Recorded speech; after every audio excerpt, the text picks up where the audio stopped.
Hello everybody, Lake Station community advocate and educator here. So you could find me on, obviously if you're watching this, I'm here, and also on Lake Station Strong Towns Collective, Lake Station Strong Local Conversations on Facebook. I'm trying to work out time for YouTube. However, this is what I wanted to kind of address. This was from the school board meeting that they just had this past week over the referendum and how desperate they need it.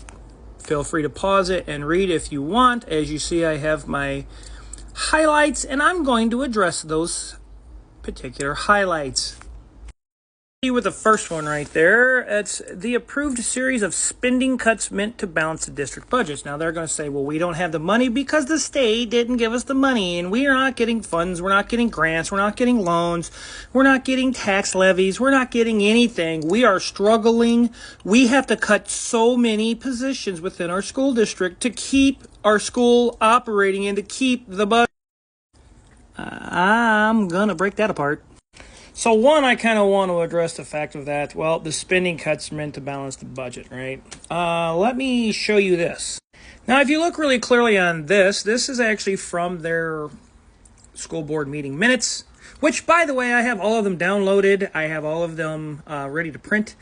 So even if they got rid of them, they're still there, but they're open to the public, and you have a Public Information Act that you're allowed to go find this stuff. So everybody who goes, well, you're a liar, you're crazy, you're giving misinformation. Well, as you see where it's coming from. But with the approved vendor cost adjustments resulting in a savings of $95,000. Yeah, you heard that one right. But let's look here, number 2. Approve the extracurricular position cuts for the club sponsor stipends resulting in a savings of $49,405. And what they cut was, well, elementary student council and DECA, which was like, fundraisers, small cash fundraisers, and all these other little things. Now it's like, oh my gosh, it looks so bad. They wrote it up so well. Oh, it looks so bad. It's so horrible. The kids are going to suffer. Calm down. Now, if you look up here, you'll see it's still theirs, but they approved the layoff. Now, this is really peculiar. Pay attention to the words, because how, like they blame the state. Oh, it's just how the state worded it, because it looks like it's actually more on your referendum taxes than it actually is. Yeah, it's funny. They're really good at rewording things. So approve the layoffs. But at the end of this conversation, it says the position to be cut. That means they somehow went from a layoff, they're just cutting them. They're completely getting rid of these things. Now, I find it peculiar because when they did this, look at the savings, $635,160. And you're like, well, they have to lay people off. They just can't use this funding. There's always these excuses. But let me break through this. Well, yeah, let me show you this.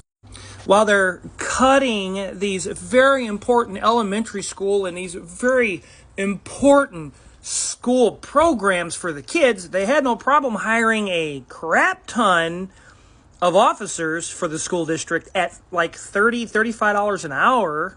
And I only know that because it's all in all their paperwork. They are getting quite a bit of donors. When you go through the school minutes, the board meetings, you're going to find they're getting quite a bit of money.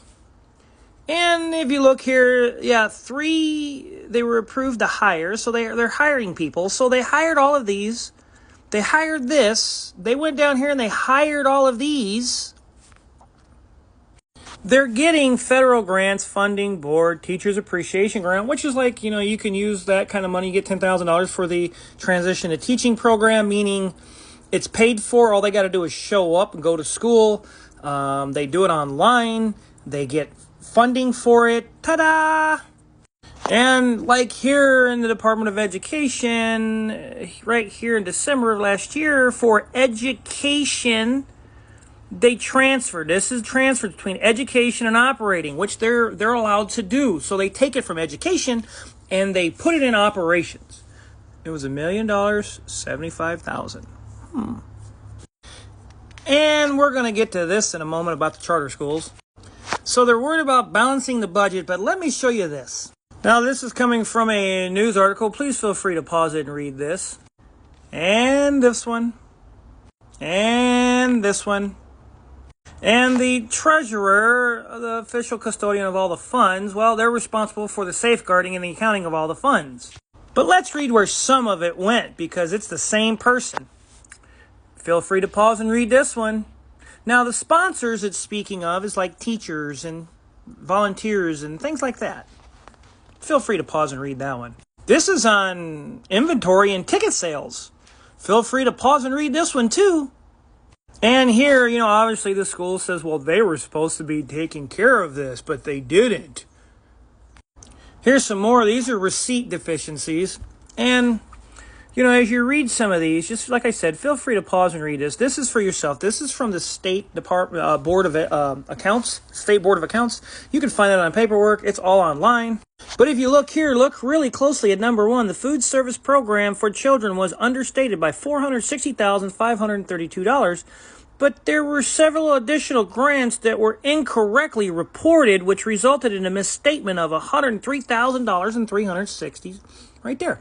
So, when it comes to, we don't have the money, oh, they're getting it. But let's read on. Please feel free to pause and read this one. This is up to $6 million and another $1 million, respectively. But they didn't include this into their common school fund loan. And just continue to read these for yourself, because it's not my word. It's not misinformation. This is all Department of Local Government Finance. This is all the state audits. This is all proof. And for those of you who say they're not getting any technology loans, well, here's the different loans. There's 5. And for how much for those 5s that they got.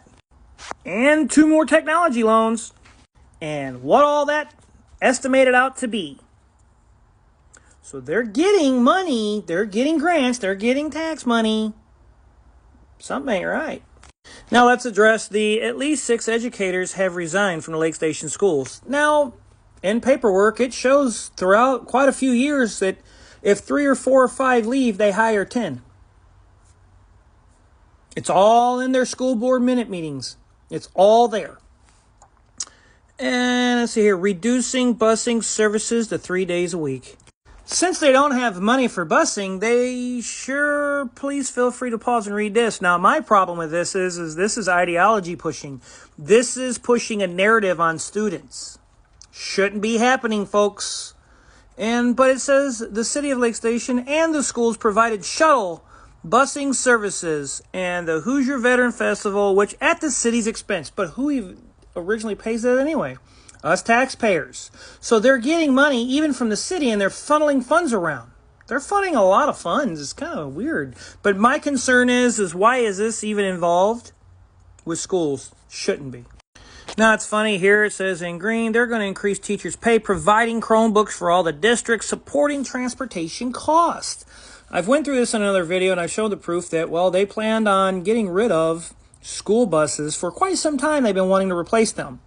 The funding's been there, and they've bought nothing with that school bus funding, considering it's been quite a few years, and they're still talking about it, because it's a good talking point, a good leveraging point to leverage the residents into believing that it's so imperative, it's so important. Don't make me break out that document, because I will just shatter that argument, because, well, it's all out there for all to see. I'm the Lake Station community advocate and educator. Hopefully I've pricked your interest a little bit, but stay with me for next part as we break down the rest of this with, well, documentation. Be the change you want to be the change you want to see. Be an eagle and don't be a crow. Challenge the status quo, because if you don't, you never know what you can achieve on your own and, well, together as a community. And quite frankly, it's time for our community to wake up. I personally feel that we now should be fighting for what's called a forensic audit of our school finances.